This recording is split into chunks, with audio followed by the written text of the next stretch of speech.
மக்களே நம்மளோட big pass இந்த ஒஸ்ட் பெஸ்ட் செலக்ஷன் அப்படின்றது வந்து எல்லா வாரமுமே ரொம்ப அன்ஃபேரா தான் செலக்ட் பண்ணப்பட்டுட்டு இருக்கு அப்படின்றது நம்ம எல்லாருக்குமே தெரிஞ்ச ஒரு விஷயங்கள் தான். ஸோ இந்த வாரம் நம்ம கண்டிப்பா பெருசா எதுவும் எக்ஸ்பெக்ட் பண்ண முடியாது. காரணம் என்ன அப்படின்றது நம்ம எல்லாருக்குமே தெரியும்.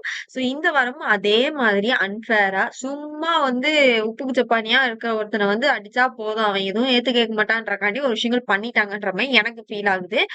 ஏன் என்ன நடந்தது அப்படின்னு பாத்தீங்கன்னா, இந்த ஒஸ்ட்டுக்கு செலக்ட் பண்ணப்பட்டிருக்கிறது ஒண்ணு மஞ்சரி, இன்னொன்னு வந்து நம்மளோட ராணவ் தான். இவங்களுக்கு சொல்லப்பட்ட காரணங்கள் அப்படின்றது வந்து ரொம்ப வேலிடா இருந்ததுன்னா கேட்டீங்கன்னா, ரொம்ப கேவலமா இருந்தது. எனக்கு தெரிஞ்சு மஞ்சரி கடைசி வரைக்கும் எஃபோர்ட் போட்டு வந்தாங்கன்ற ஒரு பாயிண்ட் நிறைய இடத்துல கண்டென்ட் கொடுத்தாங்கன்றது நம்மளால பார்க்க முடியுது. இன்னொன்னு என்னன்னா, ராணவ வந்து அவர் ஃபர்ஸ்டே அவுட் ஆயிட்டாரு. அந்த ஒரு காரணங்களுக்காண்டி அப்படின்றத தாண்டி வேற என்ன பண்ணாருன்றது எனக்கு தெரியல. இன்னொன்னு என்ன அப்படின்னா, எனக்கு தெரிஞ்சு ராணுவ செலக்ட் பண்றதெல்லாம் வந்து ஈஸி டார்கெட்ன்றதுனால பண்ணப்படுறதுதான். ஏன்னா அவன் எதுவும் கேட்க மாட்டான்றக்காண்டி பண்ணப்படுற மாதிரி தான் இருக்கு. அந்த கேம அவர் தான் மாத்திக்கணுமே தவிர ஹோஸ்ட் சொல்லி மாத்தணும்ன்ற அவசியம் அந்த இடத்துல கிடையாதுதான். சோ அததான் எனக்கு தெரிஞ்சு விஜேஎஸ் அவர்களும் பண்ணிட்டு இருக்காருன்ற மாதிரி நான் ஃபீல் பண்றேன். சோ அந்த ஒரு பாயிண்ட் இது. இன்னொன்னு பெஸ்ட் அப்படின்ற ஒரு விஷயங்கள் செலக்ட் பண்ணப்படுது இல்லையா? இந்த வீட்ல என்னதான் நடக்குது? சாட்சனாவுக்கு வந்து இது லாஸ்ட் வாரமா இருந்தா ஓகே. திரும்பவும் அவங்களோட எவிக்ஷன் அப்படின்றது தள்ளி போச்சு அப்படின்னா இது ரொம்ப சீப்பான ஒரு விஷயம் அப்படின்றத நான் வந்து பாக்குறேன். ஏன்னா ரொம்ப குழந்தைத்தனமா பேம்பர்ட் பண்ணும்னு இந்த குழந்தைய வந்து கொஞ்சிற மாதிரி ஒரு 21 வயசு பிள்ளை ஓகேவா? அத வந்து சும்மா சும்மா எல்லாருமே டம்மு டம்முன்னு மேல ஏறி விழுந்து அவங்க அண்ணனுங்க தான், இல்லைன்னா நம்ம சொல்லல. நம்ம அது வந்து எப்படி இருக்குன்னா, சாச்சனாவை இன்னும் பேம்பர் பண்ணி அவங்கள இன்னும் டவுன் பண்ணுது. அவங்க வே ஆஃப் திங்கிங், அந்த மெச்சூரிட்டியே அவங்க வந்து காட்ட விட மாட்டானுங்க அப்படின்ற ஒரு பாயிண்ட் தான். அதுக்கு மெயினான காரணம் என்ன, விஜய் அவர்கள் தான். சாச்சனாவை யாராவது சொன்னா அவங்க எல்லாம் திட்டணும்ல. அவங்க திட்டும்போது அந்த இடத்துல எல்லாம் ப்ரொடெக்ட் தான் பண்ண நினைப்பாங்கன்றதுதான் என்னோட பாயிண்ட். சோ அவளை தயவு செய்து யாரும் நிறுத்துங்கடா அப்படின்றதுதான் சச்சனாவோட பிஹேவியர்ஸ் பார்க்கும்போது இருக்குது. அது முத்து கூட இருந்துக்கும் போது அது ஒரு அழகான பாண்டிங்கா இருந்தது அப்படின்றத நான் பார்க்க முடியுது.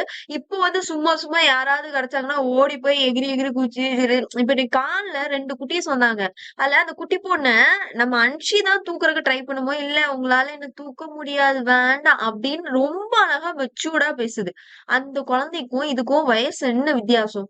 கொஞ்சம் கூட மெச்சூரிட்டி இல்லையா? ஓகே, சேஃப் தான், நம்ம அண்ணன் தான், நம்ம இதுதான் அப்படின்ற அந்த ஒரு ஹாப்பினஸ் தான். பட் அது அவங்க கேமையும் அவங்களோட வே ஆஃப் திங்கிங் மெச்சூரிட்டிய வந்து பண்றது ரொம்ப பேம்பரிங்கா இருக்கு. பெஸ்ட்டுக்கு எதுக்கு ஃபர்ஸ்ட் சாச்சனாவை செலக்ட் பண்ணாங்கன்ற எனக்கு தெரியல. இந்த கேம்ல அவங்க கடைசி வரைக்கும் வந்தாங்களே தவிர வேற என்ன கேம் பிளே இன்னைக்கு பண்ணாங்க? இந்த வாரம் அவங்ககிட்ட என்ன மெச்சூரிட்டிய பார்த்தாங்க? ஃபர்ஸ்ட் ஆஃப் ஆல் முத்துக்குமரன் கூட இருந்ததுன்னா முத்துக்குமரன் எல்லா இடத்துலயும் அவங்கள ஆஃப் பண்ணி உட்கார வச்சாலே தவிர இது சாச்சனா ஒரு இண்டிவிஜுவல் கேம்லாம் கிடையவே கிடையாது. சாட்சனா யாரு கூடயும் இல்லாம அடங்கி இருந்தாங்க அப்படின்னாதான் அதை அவங்க மாத்திருக்காங்கன்னு அர்த்தம். இது முத்து லாக் பண்ணி வச்சிருந்த இடத்துல எப்படி வந்து இது சாட்சனா வந்து பெஸ்டா ஆக முடியும்ன்ற ஒரு கேள்வி இருக்கு. ரெண்டாவது ஒரு விஷயங்கள் என்னன்னா, இதே விஷயங்கள் சௌந்தர்யா சொல்லும் போது அவங்கள வந்து இவங்க வந்து சேவ் பண்றாங்க ஃப்ரெண்ட்ஷிப், அது இது இது எப்படி ஒரு கேம் ஆகும் அப்படி இப்படின்னு கேக்குறாங்க. அப்ப இது எப்படி வேலிட்? இப்ப அந்த புள்ள வந்து டாப் 3க்கு வந்ததுனால சந்தோஷத்துல அழுதேன் அப்படின்னு சொன்னா, அவ ஜெஃப்ரி கிட்ட தோத்துட்டேன்றதுலதான் கேவலமா அழுதுச்சுன்றது நம்ம எல்லாருக்குமே தெரியும். உள்ளுக்கு இருக்கவங்க எல்லாம் முட்டாள்தனமா யோசிக்கிறாங்கன்ற ஒண்ண இப்ப இதுலயுமே பெஸ்ட் பாரம் ஒரு சிலர் வந்து சாச்சனாவோட பேரை வந்து சொல்லியிருந்தாங்க. சாச்சனாவோட பேரை இந்த அம்மாக்கு எமோஷனலா அழுகு வருதாமா. சோ அத பார்த்தோன்னே திரும்ப டை ஆகுது. டை ஆகும்போது நம்ம அத மாத்திக்கலாம் அப்படின்னு சொன்னது வந்து அக்செப்டபிளே இல்லன்றத நான் வந்து பார்த்தேன். அவளுக்கு ஒரு வாய்ப்பு குடுக்கலாம். அவ இவ்ளோ சந்தோஷப்படுறா. எனக்கு இது என்ன குழந்தைங்க சாக்லேட், அவ டைட்டில் குடுங்க. டைட்டில் குடுத்தீங்கன்னா இன்னும் அந்த பிள்ளை சந்தோஷப்படும்.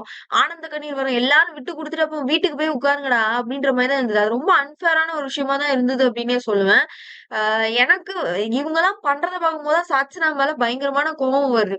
ஏன்னா சாச்சனா ப்ரொடெக்ட் பண்றத பார்க்கும்போது விஜேஸ் மேல நமக்கு கோவம் வருதுன்ற மாதிரி இப்ப இவங்க எல்லாம் பண்றது பேம்பரிங்ன்றது இருக்கு இல்லையா? ஒரு குழந்தைய விட மோசமா சின்ன பிள்ளைய ப்ரொடெக்ட் பண்ற மாதிரி ப்ரொடெக்ட் பண்றது வந்து ரொம்ப கேவலமான ஒரு விஷயமா இருக்குன்ற மாதிரி நான் ஃபீல் பண்றேன். அது அந்த பிள்ளையோட மெச்சூரிட்டி லெவல ரொம்ப டவுன் பண்ணுது. இப்படி இருந்ததுன்னா சரி, நம்மள நல்லா பேம்பரிங் பண்றாங்க, நம்மள இப்படி பாத்துப்பாங்க, நம்மள இப்படி குழந்தைங்க வந்து கூச்சி விளையாடுற மாதிரி விளையாண்டுட்டு இருக்கும்போது அந்த பிள்ளைங்களோட மெச்சூரிட்டி லெவல்ன்றது வந்து வே ஆஃப் திங்கிங் அந்த லெவலுக்கு போகாதுன்ற மாதிரி நான் ஃபீல் பண்றேன் அப்படின்றதான் தான். சோ அதான் இந்த இடத்துலயுமே நடந்திருக்குன்றது. சோ சாச்சனாவோட பிஹேவியர்ஸ் பார்க்கும்போது இந்த ஒஸ்ட் செலக்ஷன் இருக்கு இல்லையா, அதுக்கு அவங்க கொடுத்த பனிஷ்மெண்ட் அப்படின்னு பாத்தீங்கன்னா பொம்மையாவே இருக்கணும். எல்லா செய்களும் மத்தவங்க தான் செய்யணும்.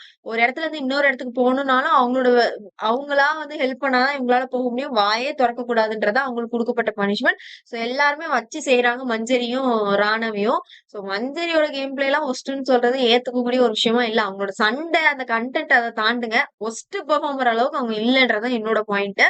ராணவ சொல்றதுக்கு பதிலா ரயானா அவங்க அந்த விஷயத்துக்காக சொல்லியிருந்தாங்கன்னா ரயானா சொல்லியிருந்துக்கணும்ன்றதான் என்னோட பாயிண்டா இருக்கு. உங்களோட கருத்து என்னன்றதை கமெண்ட் பாக்ஸ்ல தெரிவிச்சிருங்க.